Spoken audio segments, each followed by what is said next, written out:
Welcome to Monday Next. We are two siblings with two different businesses, but we only have honest conversations. I'm Scott Monday, founder of Kitchen and Bath Crate, where we've turned construction chaos into systematic excellence with guaranteed timelines and results that break every industry rule. And I'm Meredith Monday Schwartz, CEO of Here Comes the Guide, a wedding venue platform built on relationships instead of commissions, run by an all-women team that proves heart-forward business practices actually work. We're siblings who spent 15 years challenging each other's business philosophies, and we finally decided to hit record. Every week, we prove there's no right way to build a great business, just audacious choices that actually work. No guests, no fluff, just the conversations we'd be having anyway. But now you get to listen in, whether you're team heart forward or team systems first, or you're still figuring out exactly what kind of leader you want to be. We are here to show you that business doesn't have to be boring, generic, or divorced from real life.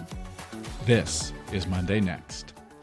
All right, Scott, we have a very interesting topic to talk about today. I'm so curious as to what some of your thoughts are going to be on the topic of scaling, as well as what our listeners are going to be thinking. Because, like I said at the end of last episode, I have what feels to me like some spicy takes on this topic. Yeah, absolutely. And I think what makes this topic interesting is there's this massive delta between actual owners and operators of SMBs and what we see in the news and what we see on the headlines related to businesses. It's like two completely different worlds. And I think today we might be able to provide our thoughts around the difference between what we hear in the headlines and what actual business owners actually do with their actual business. Exactly. Very, very big difference there. Before we do, though, let's talk about our Monday moment of the week. What have you got this week? I love that this is a forum for authenticity, and that includes admitting when we're wrong. And so I got like a big, fat, hairy admission of me completely swinging and missing from a work perspective. So last year, I read a book about a certain sales strategy for home improvement sales. And I said, oh my God, this is the direction we have to go with Kitchen and Bath Crate, specifically our new smaller products we launched about 2 years ago that are a little bit lower dollar amount, a little bit more of a monthly payment concept as opposed to a lump sum. So anyway, read this book, had an entrepreneurial seizure, as I like to call them, where something just hits you and you're like, I got to do this right now. So I told our sales team, and I told Jake, who runs Kitchen and Bath Crate, this is the direction we're going to head, right? Because I'm a bold leader that makes bold declarations. So I rolled it out, spent hours, Meredith. I'd say, I think hundreds might be accurate. Hundreds of hours working on this new sales concept in terms of how we price it and how we present it and the presentation that goes along with it, only to find that our sales guys slowly raised their hands at one point and said, we don't really believe in this method. And they had very valid reasons why they didn't. So this quarter, I have a rock. We run Traction. Traction has rocks, meaning goals for the quarter. My goal for this quarter was to build a new version of this process, but this time begin by listening to the sales team and what they're hearing out there and how they want to approach it. And it has been so much smoother. Everybody's excited about it. But Meredith, I think I kiboshed this product for about 6 to 8 months in terms of selling it at the rate we should have been selling it. And so it's going to definitely hit our company pocketbook as a lesson learned for Scott. Well, I could name 3 different things that fall into that same category for me. So it happens. Oftentimes at Here Comes the Guide, we like to talk about the beautiful oops, right? So when something goes really, really wrong, what's the potential upside? What's the opportunity? I think this one, there's a lot of potential for beautiful oops, because just the fact that you are willing to hear your people say, this is not working. This is not how we should be selling this, and make a change based on that and be willing to say, I got that wrong. Yeah, we did it. It was my idea. I got it wrong. We're going to do something different now. I think those are some of the healthiest possible injections that you can make into your business. So I know that short term, you are going to take that lump, but long term, I think there's going to be big benefits. Yeah. Arrogance kills a business, as I like to always say. And then ironically, I just quoted myself, which is also arrogant. Full circle there. But anyway, so that's my Monday moment. What about you? Tell us about your Monday moment of the week.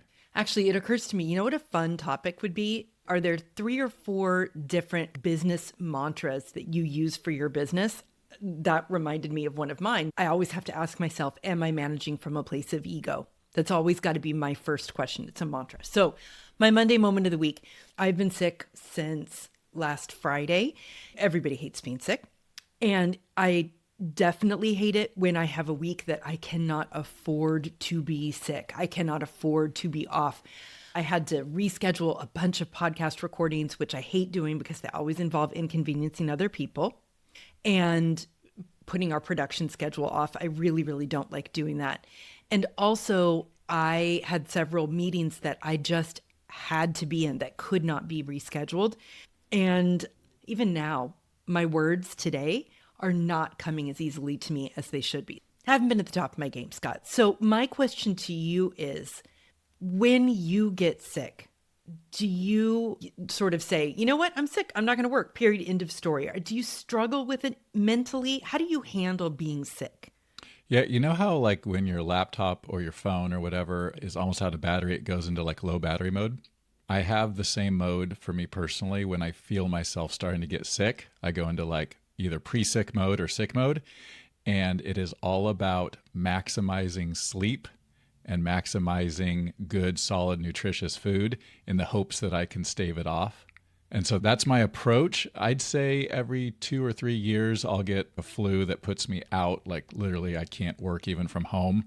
Other than that, Meredith, you and I, we try to be professionals, and professionals work when we're not at our best, including not feeling well. Now, I try not to expose people to it, right? Exactly. Right. I work from home, so that piece of it wasn't an issue. Yeah. But sometimes you got to put on your big girl pants, right? Your big boy pants, and you got to get out there and you got to do the old Jordan versus the Utah Jazz flu game type of scenario. You just got to grit through it, man. Yeah. And in fact, I made a point of making sure that my son, Jackson, who's 14, is a freshman in high school, I made a point of saying, look, I realize that I'm sick, but sometimes we just have to power through. And he's like, Mom, I feel you trying to teach me a lesson. I'm like, yeah, I'm glad. I'm glad that's landing with you because that is real life. Sometimes you have to do things even when you don't feel like doing them. So, all right, Scott, let's move to tool time. You are up this week. What's your tool of choice? This week, I want to talk a little bit about this. It's not really a diet. I don't know what you can call it, but it's called Whole30. A lot of people have probably heard about it.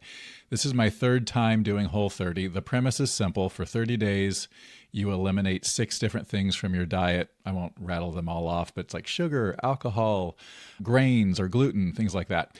And the purpose of Whole30 is to discover things that your body may not react well to. What I find interesting is things that maybe I used to not have a problem with. Now that I'm 45, that food may react differently with me now. So it's been interesting to kind of see how my body has changed in terms of things that don't do well with me from a food perspective. But I did it this January as just a reset. Sometimes I think through the holidays, I just got into a spot where I didn't feel like I was eating the way I wanted to. So it's a 30-day reset.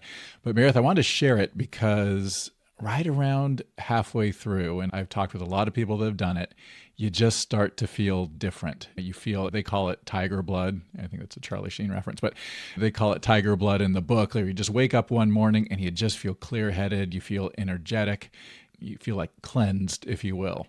And so another thing to bring up is my wife, Melissa, did this a few years back and discovered a gluten allergy that had led to a chronic cough for 18 months. A chronic, small little cough that she thought was allergies, like pollens and things like that. 100% was gluten, cleared up very quickly on Whole30.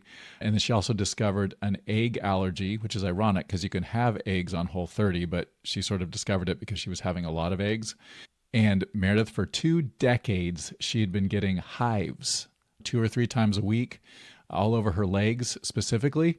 And when she eliminated eggs from her diet, that completely went away after 20 years. So anyway, it's very interesting, these things that we ingest. I don't think eggs are the culprit. I think there's an element of the way we produce eggs as Americans, is my guess. But anyway, Whole30 is my tool of the week I wanted to mention because I think it's worth checking out. Have you ever tried something like that?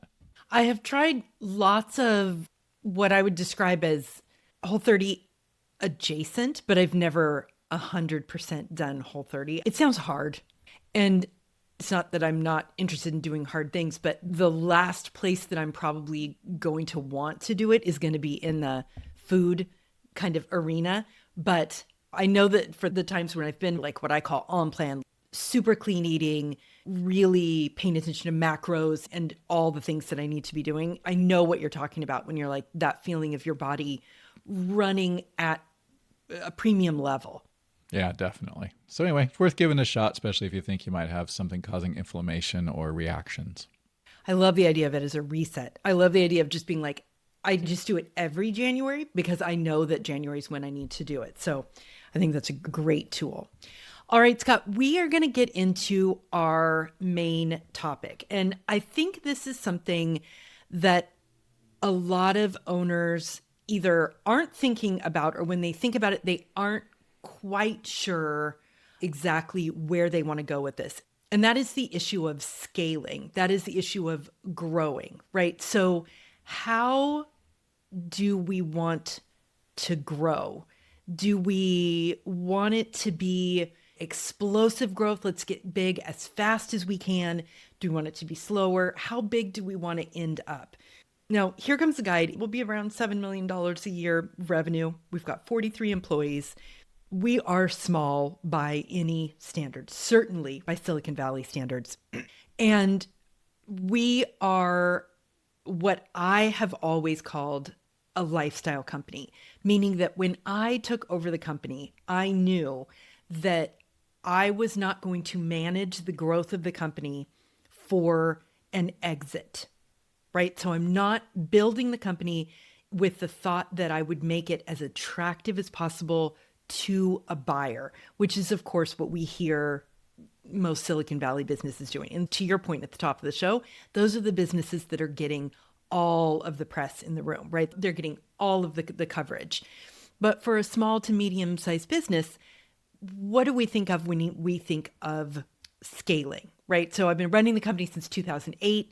Over that time, I feel like this focus on growth and scale has just increased and increased and increased. But I think there is a really big downside to getting big. And I, a long time ago, put a stake in the ground saying, I prefer to keep us as small and profitable as we possibly can be. I know that's something a lot of business owners are probably not going to want to say out loud, but what is your thinking about this issue of scaling and growth and how we do it as small business owners? Yeah, definitely a hot button topic. In fact, I'd say this is probably in the top 3 that I talk with other business owners about. And it's usually begins with the question, how do I get bigger? And I just think that's a terrible question to begin with. You know, we were talking about nutrition and things like that. If a person gets bigger because they're putting on muscle, that's awesome, right? If they get bigger for other reasons, maybe not as awesome, right? So it's really about what is the reason behind it. As my business coach, Greg, would say, what's the why behind it, right? When we talk about these topics, it comes back to what is the purpose of this business? Is the purpose of this business to return profits to the employees and create a great culture and environment? Fantastic. That's a certain growth signature for the business. Is it on the other end of the scale where it's a Silicon Valley business where they know they will never achieve profitability, but they're growing top line revenue in order to be acquired? Very different business. For me, I was going to say at Kitchen and Bath Crate, but this year we've transitioned to looking at it more from a Trinity Renovation perspective. Trinity Renovation is the corporation, and nested under that is Kitchen and Bath Crate, residential remodeling, and TBS, which is commercial subcontracting. And this year we're starting to look at it as Trinity Renovation because we're getting to the size and complexity where we need to have a layer of management that sits over the top of that and utilizes those individual resources really well. As an organization, kitchen and bath crate wise, we've only been able to achieve about an 8 to 14% annual growth rate since we started, which is not the numbers that you typically think of when you think of growing or scaling. Not at all. Now that Trinity Builder Solutions is coming on strong, it's growing much more quickly because it's starting from a much lower basis, right? So at the end of the day, I think it's all about figuring out what growth is needed to achieve your goals as a business operator. What do you think of that premise? I like it. I really like the idea of a growth signature for the company. I love that concept because you're right. There's a lot more of a spectrum than just, am I growing this to scale or am I growing this to exit? Am I growing it as a lifestyle business? Now, let me be clear about what I mean when I say lifestyle business, because this almost now feels like a little bit of a dated term, but it's one that I grabbed onto a long time ago. And basically what it means is that I, like I said, long ago decided weren't going to try to exit. This is a company that we're designing for the long term. The idea is that Here Comes the Guide will be able to be a great place for women to work and have a great career and work-life balance for the duration, right? So we want it to continue for a long time. It also means that when I make day-to-day decisions for the company or year-on-year decisions for the company, I am looking to protect the quality of life, not just of me as a CEO or my leadership team, but of every single person who works for Here Comes the Guide. So the 4-day work week, flexibility, culture that's really, really important to us. Those things are for everybody. And those things are really important to me and to everyone that I work with. And they are things that directly affect the decisions that I make, like the profit sharing that we do. For example, I could have decided long ago that there was not going to be the end of year profit share. And instead, we were going to take every single dime that we made in profit and reinvest that into the business to hire more people and grow bigger faster. But there were several pieces of that that just have never felt right to me. Number one, the first thing you lose when you grow too big, too fast is culture. And I'm not saying that you can't grow and have a good culture in your company, but I'm saying that is a very slippery slope. And one of the quickest ways to go down that slippery slope is to grow too big, too fast. So that's something that I think about a lot. And this issue of, you know what, we're going to grow slower, not just because when you add a bunch of new team members, all of a sudden, if we add 10 people and all of a sudden we've grown by 25% over the course of a year, it's like an earthquake to a small company. I think that slower adding to the staff and the ability for those people to come in strengthens the culture, but also operationally, I have found over the course of time that when you grow too big, too fast, there are big risks of operational failure or failure to meet the kinds of customer service levels that you want to have for your customers. So it's not just a culture perspective. I think every time we've made big changes and we've leveled up, we've done it really, really carefully, more slowly than probably any big business consultants would say that we should do it. But it's always been helpful for us finding our feet. So that's my overall thinking about a lifestyle business. But what do you think about that label, Scott? How do you feel about when I say that we're a lifestyle business? Yeah, I think these labels, there's probably no one source of a definition, but I tend to look at 3 different types of business buckets when it comes to this concept. When it comes to a lifestyle business, to me, I would define that as a person that has a company typically sub 2 million in revenue, where they are very, very involved in the day-to-day, and they're probably playing a key role, such as they're doing all the sales or they're doing all of the management. They're deeply involved in it, and they're returning a good return probably, but in essence, they're self-employed, but they kind of have a job, right? If they didn't come into the office on Tuesday, something would probably erode a little bit. If they didn't come in for 2 weeks, big problems. When I hear the term lifestyle business, I think of that type of business. Those could be very successful. And once again, it comes down to what the individual wants and is wired for. My original business partner, great guy, had a significant panic attack as our business was growing because it was so out of alignment with what he wanted. And as we sit here 15 years later, he has a great construction company in Texas where he is the guy that does all the things, and it's a perfect lifestyle business for him. But it literally caused him to have a mental breakdown when it came to scaling the business. It just isn't what he was wired for. So you have the lifestyle business that I would define in that way. And then you have this wide swath, Meredith, where I think both of our business land, where we're in that 5 to 15% annual growth rate, but it's intentional growth. Now, I think if you're in our type of business realm, we need to come up with a label for this bucket. Lifestyle is the first one. I don't know what this one is. But I do think it requires some level of annual growth, if nothing else, to keep up with inflation. But I do think if you're not growing to some extent over a multi-year period, maybe not every year, I do think there are some potential signs that maybe the business isn't the healthiest.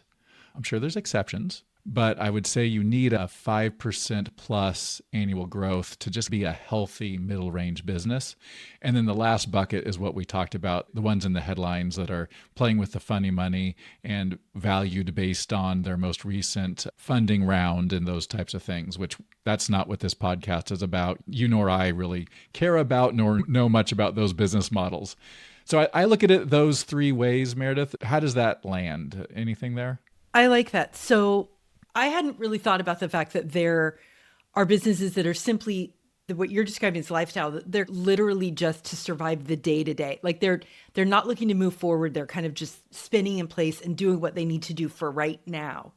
Which I would argue, Meredith, if you look at the gross numbers of businesses in America, probably represents the majority of businesses in terms of quantity of businesses, not in terms of revenue, but in terms of quantity of business. It's the guy that has the HVAC company that does the work and has one or two techs. It's the lady that has the coffee stand that she brings out. It's all those types of businesses that produce an income and sometimes a sizable income, but are not, in my opinion, really a business. Right. Okay. And then I like where the second bucket, where our businesses live, where you're talking about intentional growth. And then we've got businesses that are looking for an exit. So I think that's a lot better than thinking about it in terms of like just two buckets. I think those three buckets makes a lot of sense.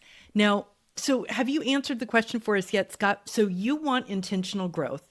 Do you have thoughts about this is what I would really like to see the company get to? Do you only think of that in terms of a revenue perspective? Do you think about it in terms of numbers of crates? Do you think about it in terms of numbers of employees? Do you have any thinking around that issue? I do. I absolutely want to build a business that will be very easy to sell because it looks super enticing. And I also want to build a business that I want to hold on to forever. Because, Meredith, those are the same thing. The same thing that makes a business attractive to a buyer is the same thing that makes an owner want to hold on to it. Once again, I'm talking about in this middle bucket, different economics when it comes to venture-funded businesses. Because here's the deal. In the SMB world, let's say sub $20 million businesses, what a buyer is looking for is, depending on the size, either a nice, strong EBITDA, earnings before income tax, et cetera, or if it's a smaller business, it's called SDE, which is basically the seller's discretionary earnings, which is the business's profits plus what the owner takes out in terms of salary and benefits. Because you got to combine those two together, because a buyer will assume that they get to assume the money paid out to the former owner, right? So either way, a buyer in that sub 20 million range, even the private equity that's coming in and scooping up home improvement companies, they're looking for strong EBITDA, strong SDE. Well, here's the deal. If you own those businesses and you're getting a 4 times multiple or a 6 times multiple on EBITDA, What that means literally is if you just hold that business for 4 or 6 more years, you're going to make more than you're getting when someone buys you. So why wouldn't you want to hold it, right? I'll hold it for 10 years and I'll make 2.5 times more what I would have gotten in my pocket with a 4X. Now, people sell for lots of reasons: retirement, divorce, tragic things, right? But at the end of the day, if we focus on building businesses that are really enticing to buyers, we are also building businesses that are really enticing to hold and own and operate. I can't disagree with you at all. I do agree with you. I wonder if part of this for me is that we have, at Here Comes the Guide, we have such a strange competitor set compared to most SMBs. So when you think about the big websites where you can go and search for a wedding venue and that are going to come up really high on Google Organic or now in AI searches, because we've been around for so long and because we've built our website so well, even though we are really small, our 43 people, we really only have two competitors. And they are both venture capital funded and gigantic compared to us. So in my little tiny industry, my competitors don't want to buy Here Comes the Guide because they're so small. They run their business so differently than we run our business. Like, they don't do commission. They have a 4-day work week. They give their profit to their people. Our businesses would be so not a good fit that I guess that maybe I've assumed no one would want to buy Here Comes the Guide because, yeah, we're profitable, but we don't run our business the way that the other two behemoth companies do in the industry. And so I've always thought about things in that lens. So when I make these decisions for the company, where I'm like, we're going to work a 4-day work week, and we don't have some group of tech bros above us who are like, look, if you want to get to $10 million quicker, Meredith, we can't make these kinds of decisions. And that's one of the things I've always loved, right? I don't have that group of people telling me those things. So we can grow the way that we want to grow, which makes our day-to-day as fulfilling as possible, which is what has led me to call Here Comes the Guide a lifestyle business, even though we are growing really intentionally. Now, let's talk about the issue of absolute numbers here. So one of the things that I have not only said, but felt really, really deeply is part of the reason that I have not had the desire to grow and scale really quickly is because I think that, as I said before, culture really changes the bigger that you get. And you have to build in layers of management as you get on, especially towards that 50 employee number. It can happen a little bit depending on how you're built. But for us, as we got to 45 to 50, I started to feel like the next layer of growth is going to have to mean a layer of middle management that gets built in. I just despise layers of management that are there purely to manage people because I feel like it takes away from your profit. And then again, it's a culture changer. It's so much better when I know all of my people and all of my people know me, and we know what kind of plants we like, and we know what kind of coffee we like. And the bigger you get, you lose a lot of which, very frankly, makes doing business fun, in my opinion. That's a really big reason that I haven't wanted to scale and get bigger. Yeah. Scaling for scaling's sakes doesn't make sense. And your business, back to that growth signature, the scaling signature of Here Comes the Guide, is perfectly aligned with the way you and your team are managing it. And that's the beautiful thing. And Meredith, I think at its essence, that's probably why it is working so damn well. I think you and your team, I'm sure you already say this to yourselves or realize it, but you've built a beautiful business and you're running it in such harmony with its mission statement and the way it serves its people that it's just a kick-ass business. I know you're not staying up at night worrying about if you should start scaling. I know you've already made that decision and you're moving boldly forward accordingly. But I think your business is just a perfect example of a business that has achieved that harmony of mission and actual implementation. And not that you would ever apologize for it, but you should never apologize for it, right? Right. When you think about growing your business, so you're growing, and I think it's a point really well taken, where you're building it both to create a business that can be sold, but also that you want to keep. I think that makes a lot of sense. Day to day, are there decisions that you make that you know in the moment, like I'm making this decision because it is going to move us a little bit more in that direction? Like how much does your growth signature affect your day-to-day decisions?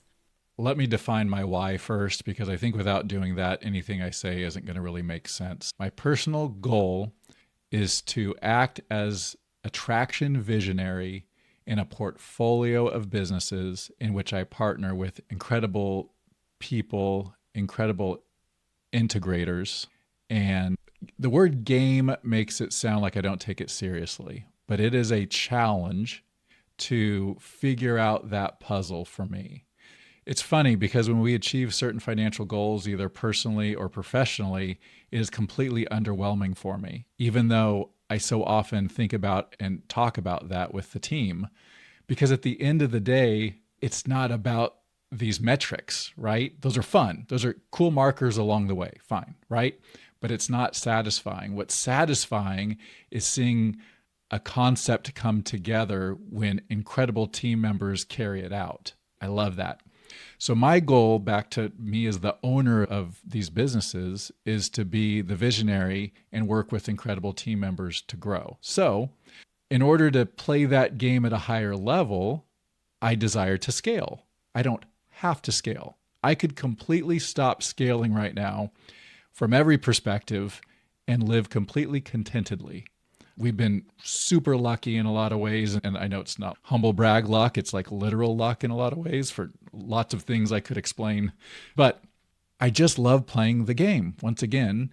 And so when we talk about scaling at Trendy Renovation, Kitchen Bath Crate TBS, it's because we all like playing this game. Our management team likes playing this game, and they like growing, and they like trying new things, and they like rolling out new products, and they like trying to conquer new geographies. We scale because it's fun and we enjoy it and we love the thrill of it, but we don't scale just because there's this magic number out there we're trying to hit or a certain lifestyle we're trying to hit. I'm totally 1,000% content with my life. So I don't know, does that shed any light on the why behind this conversation? Yeah, it definitely does. And I think we both know that if we're lucky enough to live to 90, we're both going to be working if we can be. So this is a long-term play. You're not looking to have someone swoop in and say, oh my God, Trinity Renovation is the best construction company ever. I'm going to give you $10 million. And you're like, great, I can play golf for the rest of my life. You wouldn't want to do that if you could. No way. That sounds abysmal. Now, pickleball every day from 7 to 9 a.m., well, that sounds kind of nice. And here's the funny thing. I'll say something like that to my wife, and she'd be like, well, you can play pickleball every day from 7 to 9. And I was like, I guess I could. But what would people at work think? They'd think Scott doesn't work very hard. And I make up all this head trash as to why I can't do it. But maybe that's more of a flaw. But Meredith, I will say this. I am convinced that if a person wants to grow, there's a very distinct strategy for figuring that out. Okay. Do you want to ask me what it is? Yeah. Okay. You don't have to. No, I guess I was just assuming you were going to go, what is that? How can you tell? Okay. So you and I have talked about this. I call it profit islands. And here's what I've observed as I've been trying to scale businesses for the last 15 years. So every business has a few stepping stones along the way. We'll call them islands, where the revenue coming in and the overhead structure, typically people, produces the ideal profit. So let me give you an example. Let's say a business is at, we'll use very round numbers, $2 million in revenue. They need 4 salespeople and 2 customer managers, or whatever, right? And at $2 million, they produce a 20% profit, right? $400,000. Cool. That's the first island. Now, the problem is if they try to get to 3 million, maybe they need to add 2 more salespeople and 1 more this and that, and it drives that profit down to like 10%, right? But wait, if they skip past 3 million and go to 4, that's the next island because the mix of their overhead will produce that 20% profit again. So what you need to do when you want to scale a business is you need to figure out where you are and figure out if you're at an optimal profit level. And if you're not, you may need to get a little bit bigger or a little bit smaller to get there. Okay. For most businesses, this is going to be in that 8 to 15% net profitability range. Now, there's outliers, right? Meredith, I won't ask you to disclose anything, but you definitely have a business model that probably is outside that range in a good way, right? But more commonly in SMBs, it's kind of going to be that range. And so what you need to do is you need to model your future growth. Okay, if I go from 2 to 4, what people will I need? What overhead will that require? And what profit will that return? And so you need to kind of plot out these islands, because on your way from one island to another, there's sharks, right? Your boat may capsize. There's storms, right? It drives your profitability down because you're adding new people, you're adding new systems, perhaps your systems break along the way. But what happens so often, Meredith, is people say, okay, I'm going to set sail. And you're like, all right, which island are you going to? And like, I don't know, I just want to go to an island. Okay, you don't know how long it's going to take. You don't even know if it's a more profitable island. You don't even know if it's a better island, right? But you have to model the future in order to figure out if you should grow, in my opinion. Yeah, I think that's really, really smart. And it's something that we've talked a lot about, and something that has definitely informed some of our decisions at Here Comes the Guide, when we've looked at like, okay, what is our profit on 43 people? What is our profit on 75 people? What is our profit on 100? And thinking that through is a really, really smart and much safer way than just saying, I don't know where we're going, but it's uncharted waters, but here's what I know. They're going to be bigger. That's a really, really dangerous game to play. Yeah, and we're right in the middle of a profit island right now with Crate, which is why TBS coming in with the growth that it's coming in with has been super helpful, because we're sitting between a profit island where we need a much smaller workforce and a profit island where our existing workforce could do about $1 million more in revenue. We are overstaffed right now to the tune of about $1 million in revenue we could handle. And then people are like, oh, well, why don't you just do $1 million more in revenue? If someone says that, they've never operated a business, because there's no money tree, there's no lead tree, right? In most businesses, it doesn't work that way. And so we're heading towards that next million, but along the way, it has affected our net profitability for sure. Yeah. And I would say we are in the same position right now. We oftentimes will be upwards of 30% in profit at the end of the year. And this year, we're going to be lucky to be at 9. And that really has to do with the economy. That has to do with some trends that we've seen in the wedding industry. That has to do with some staffing decisions, some of the ways that we've made some changes to the way that we enumerate some of our roles. And so we are between profit islands. And so having that plan to be like, okay, do we get smaller? Do we right size the business? Do we experiment with some new revenue streams? And that's the one that we've chosen, is that we're experimenting with some new revenue streams to diversify, but it's not linear growth. It's not this perfect trajectory up. Yeah. And the question is, all right, if a listener's sitting out there right now saying, I feel like they're reading my mind, I'm between profit islands, or I want to grow, but I don't know what that next island is, it can be a super frustrating spot to be in, because I love my CPA, but they are shit at forecasting this type of stuff because they don't know the business. I was going to say that's the last person who can forecast. And they're really good at looking back and doing taxes and keeping you in compliance and telling you what you should and shouldn't do, and perform the Lord's work when it comes to making sure the IRS doesn't come knocking, or if they do, you have the backup you need. But that forecasting piece is super important. And the best resource I've ever found for this is a program called Simple Numbers by a guy named Greg Crabtree out of Atlanta, I want to say. And his Simple Numbers philosophy, which is conveyed in 2 different books, to me is the single best way of approaching financial reporting and forecasting. So if a person's out there listening and is like, I don't know where to start with this, Simple Numbers by Greg Crabtree would be the Bible of this type of approach. And it's what we use to run our company financially, and have since I met with him at Wharton at a EO excursion for 4 or 5 days that he led in 2018, I want to say.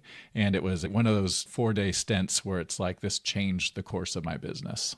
Yeah, it makes a really big difference. And if you have your eye on that, I know that Simple Numbers works really well with profits first mentality. And that's the way you and I both look at our businesses, keeping our eye on that profit number and everything that we do. My COO is incredible at building out these forecasting systems, talking about making sure you're surrounding yourself with people who have strengths that are not yours. She has such an incredible strength with building out forecasting so that we can really tweak dials and be able to see like, okay, if this in revenue, if this in staffing numbers, all of those dials that you can tweak to say, how do we get to that next profit island? So spending the time to have something in place that allows you to do that is time very, very well spent, even if you're in incredibly early days with your business. You said earlier, Scott, something about, is a lifestyle business really what you would call a business? For me, I think you would agree with what I'm going to say about this, which is that if a business is not profitable, is it a business? That's the question I usually ask. So even if you're small, even if you're going to be super happy to clear $50,000 this year in revenue for your business, then what will your profit be on that number? If it's more than $1, you are a business, and you are a business that can grow intentionally if that's what you want to do, but be thinking about these things early on. Yeah, for sure. When we talk about profitability, we have to remember that is after you pay yourself if you work in the business. And a lot of people get in this slippery slope and they're not paying themselves a market wage, and then they say they're profitable. And just admit you're not yet, and that's okay. But if you're not paying you, or if you have your sister-in-law that works for you and she does it for free or whatever, and you would normally have to pay someone to do that job, you got to make sure that you don't talk about the fact that you're profitable until everybody that's doing the work is getting paid. Yeah, that's a really good point. All right, Scott, we had a conversation a long time ago, years and years and years ago. And we were talking about this idea of growth. And we were talking about somebody that you knew, and they were a real estate agent. Yard signs had come into play. And we were talking about the fact that to this person, in his mind, the only thing that mattered was like how many signs were in yards. And he was very, very focused on this. Like, I will be happy when I have 100 signs in yards at one time. Or for other people in other businesses, it might be like how many trucks I have on the road with my company name on it, or these kinds of things. When I thought about that, I thought, God, that is the most male thing that I can think of. Like, that was my thought at the time, and it still today is. So my question to you is, do you think male and female CEOs look at growth differently? Or do you think it's purely on an individual basis? You've talked to a lot of small businesses. You speak in front of a lot of small businesses. You talk to them afterwards. I do too with my venue clients. When I do a lot of venue one-on-ones, the male owners are oftentimes very, very focused on how can we buy more venues? How can we gobble up the competitors? They're very focused on this kind of Pac-Man way of doing business. Female CEOs tend to be a lot more about the experience of their venue, the experience of their people. So again, you can never paint everyone with the same brush. But do you think there's a trend? Do you think there's a difference in the way that men and women would run businesses as it has to do with scaling? Yeah, I'd say I would agree with that gender propensity that you outlined. Now, I've known some female business owners that have been very aggressive in pursuing certain growth trajectories and selling the business and things like that. And I've known some men that had a little bit more of a relaxed cadence and a more intentional cadence. It's kind of like, forgive me, it's kind of like pickleball. You go out on that court and you'll see so many different styles of play, but the most effective ones are the men or women that play with a finesse, with a grace, with precision, with intention, with strategy. And then you'll see those usually guys out there like me trying to just drive the ball, right? I'm going to drive the ball at him every time, right? And then you get up to the net and then it just falls apart when you play the soft game. So yeah, I think it's kind of a male thing. I think there's certain industries where it can probably work. But yeah, playing the game of business with finesse, I would say, is probably the best way to go. And so you've now landed exactly where I was landing too. In my history of businesses that I've been involved with, female showrunners have a level of patience that male CEOs don't. And I think that ability to be patient and play a really long game with a lot of intentionality is the marker of really smart growth. And I just tend to think that that can oftentimes come easier to women. And that patience, I think, is a really big piece of it. I will be the first to raise my hand and admit that there's been lots of things along the way in the last 15 years where I've attempted brute force. Is it because I'm a male or because of my personality? I don't know how you pick this thing apart, but right. With all of this, that's the piece of it, right? Who knows how much of it is just personality? yeah. But then again, there's been some bold maneuvers that I think have paid off well. So I don't know, Meredith, maybe the cheesy Leave It to Beaver end of this show is that it depends on the business and the person and this and that. But do I think female owners and operators do not get the credit that they deserve for this specific superpower? 1,000%. Yeah, it would be really interesting to see if there were numbers along the lines of having to do with the intersection of these two things. But it's just an interesting kind of thought exercise to run ourselves through. Well, I will say this. I often think being raised with two sisters as opposed to two brothers or anything like that changes the way I approach some of these things. I'm not the quintessential super masculine male that's going to like hand-to-hand combat, those types of things. Grew up wrestling with my brother. I know some friends that grew up with brothers, and it's like they almost murdered each other every day. And I think that changes you. I think growing up with two sisters has maybe taken a little edge off of me that would have otherwise been there because of my innate obnoxious type A personality.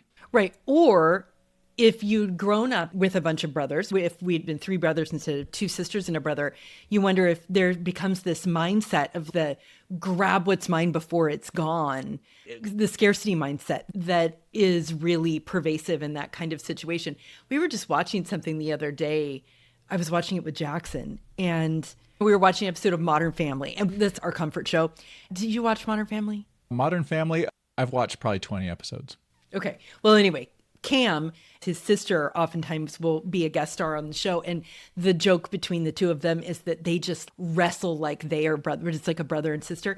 And we were watching this episode and I was like, I just would never, ever, as an adult, randomly jump and pile drive on my brother the second I walk into a room with the hope of taking him down and punching him. And we just didn't grow up that way with that kind of like physical combat. But I do think that it's interesting to think about if you grew up feeling like, man, if I don't grab my potatoes, I'm literally not going to get potatoes. If I'm not in the fray, then I'm not going to get it. But I like how you went with potatoes, like Ireland circa 1814. That's great. Got to get my potatoes. Mashed potatoes, I don't know. That seems like something that we would have argued about if there hadn't been enough of them. Oh, but you meant mashed potatoes. I thought you meant just like actual potatoes, like raw potatoes. no, like we're all sitting down at dinner and there's like a family style meal and what's the thing we're all grabbing for? So I just think it's interesting to think about for sure. And that is actually when we talk about the way that this intersects with our family, I think that's a really, really interesting part of it. And maybe we do look at things that way because we didn't grow up feeling like we had to fight for every single thing. We didn't have to fight for attention. We didn't have to fight for, Potatoes. We were really lucky that way. All right, Scott, what I am suggesting this week, the micro action, the to-do for you at the end of this episode, is that I think you should write down your answers to these three questions. So think a little bit in the future, not necessarily thinking in terms of what revenue do you want for the company, but what do you actually want as the CEO 5 years from now, 10 years from now? What do you want your day-to-day to look like? Knowing you're the one running the show will inform how you want to scale your company over that period of time. Second, ask yourself, if my business doubled in size, would the day I want, the life I want, would that get easier to have, or would it be harder for me to have the life that I want? It's a very interesting thought exercise. And then third, I would say, when you think about scaling, growing significantly from where you are now, think in terms of what would you have to give up? Not just what would you gain. I think we're really good at thinking through that piece of it. But what would you have to give up? Because what I know for sure is that you don't get anything without losing something. And the goal is to make sure that you're balancing getting the right things and not losing the wrong things, right? So these 3 questions I think are really, really important.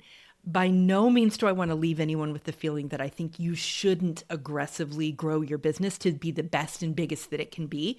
But I think doing it in a really intentional way, a thought out way, is really important. And these 3 questions will help to get you there. So Scott, what do you think about that as a to-do for our listeners for this week? Yeah, I 100% agree with these questions. I think they're phenomenal. And Meredith, when we do this micro action wrap up every show, we're on episode 8 now, right?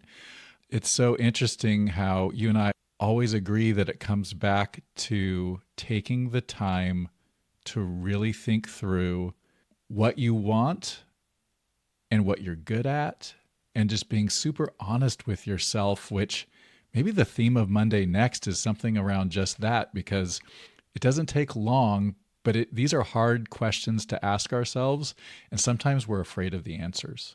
Right. I think not only can we be afraid of the answers, but the day-to-day of running a business sometimes keeps us from being able to do this exact kind of thinking, which goes all the way back to one thing we talked about early on. For me, morning pages, I know you do journaling in the morning too, taking that time every morning that's set aside to really do this kind of thinking, even if it's for just 10 minutes a day, can be an absolute game changer.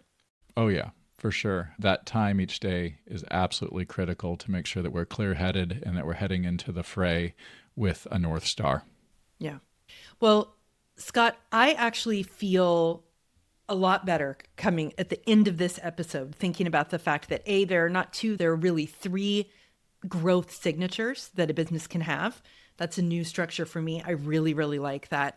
And I feel a lot better about the fact that we're an intentionally growing company, not necessarily just a lifestyle company. For some reason, that label change makes me feel really good.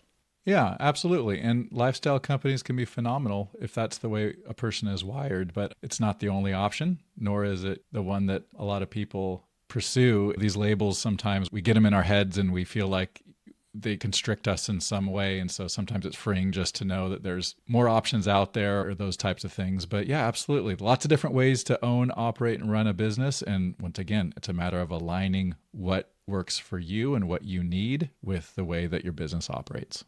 Yeah. And speaking to that, next episode, we are going to talk about the myth. Is it a myth? Is it a myth of work-life balance?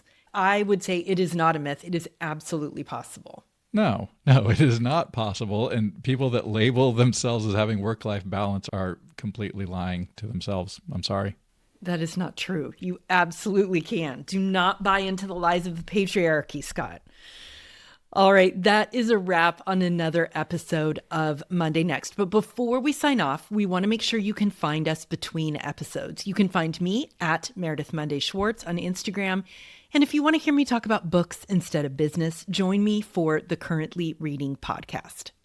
Yeah, you can connect with me on Instagram and TikTok at Scott Monday, or even better, Meredith, my Substack. I think it's doing pretty well. scottmonday.substack.com. And there I write weekly about building businesses, changing culture, implementing AI, and applying systems to your family and personal life. And please, over on Instagram at Monday Next Podcast, we do post often between episodes. So we'd love to have you over there on our Instagram page as well.